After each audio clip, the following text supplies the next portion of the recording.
Hello, Ruth and Colleen. I would like to do my film about nuclear energy, and I've been inspired by the energy class taught by Laura Nader and the readings that I had in that class. And I would like this film to question the myth of safe nuclear energy. Basically, have it ask, is there such thing as safe green nuclear energy? That all the politicians and the scientists seem to say that there is, but I want to question whether or not there is such a thing. Archaeologically, I want to use decommissioning. I want decommissioning to be the archaeological focus of the movie, which is the burying of nuclear waste. And I want to deconstruct decommissioning to show that there is no way that it could be safe.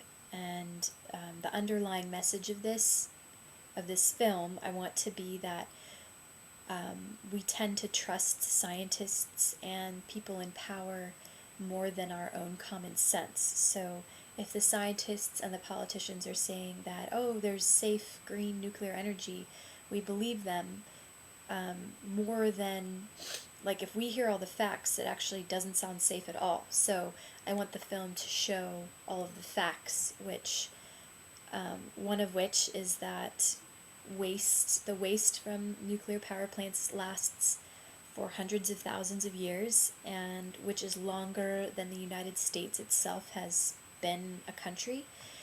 So there is no container that can hold this waste that will last as long as the waste. We can't just put it in a box and set it somewhere and know that it will be safe. We will have to continue to monitor this waste and repackage it to protect the environment for hundreds of thousands of years. And I just think I want to show that that's kind of a presumptuous thing to think, because the United States has only existed for like 300 years, and 5,000 years from now things could be really different, and there could be another government in power. There could be wars that happen where the nuclear waste dumps could be targeted, and so it's not really logical to think that our country and our government's going to be around for hundreds of thousands of years to make sure that this nuclear waste is not leaking into the environment. So let's see. Hold on. Yeah.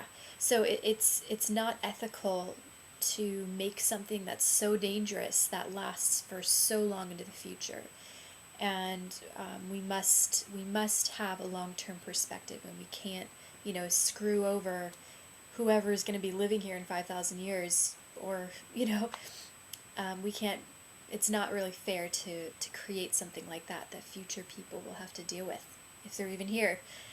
And I would like to also use examples of nuclear disasters that have happened in the past, such as 3 Mile Island, Chernobyl, Hanford, and the Navajo Reservation, where the Navajo were paid to mine uranium, and they were not told that it would make them sick, and it caused the death of a lot of people and their families because they were down there mining uranium and they didn't know what it could do to you. So I want to use those examples to show the effect that nuclear toxicity can have. Let's see.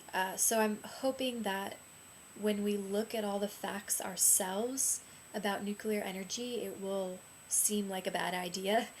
And it'll also show us that we trust scientists and politicians more than our own judgment, which probably isn't a good idea. Okay, so the assets I want to use are the recent presidential elections and what the candidates had to say about nuclear energy. Most of them, including President Obama, say that if we can find a safe way to store nuclear energy, then they would support nuclear energy. I also want to use an interview with Laura Nader, which hopefully I'll get this time, and interviews with Ralph Nader that I've found online, and with nuclear engineers to tell the story of nuclear energy and how it works and how it is decommissioned. And hopefully, this story will basically tell itself and provide the audience with enough information to decide if nuclear energy is a good idea or not. I would like to target people who are on the fence about nuclear energy and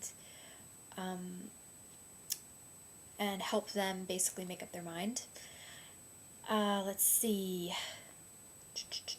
I think people will be interested in this topic because it affects the health of all of us and the future of the planet that we live on. So I think most people should be interested in it. And I definitely want to use some music from The Lord of the Rings in the film. So there it is.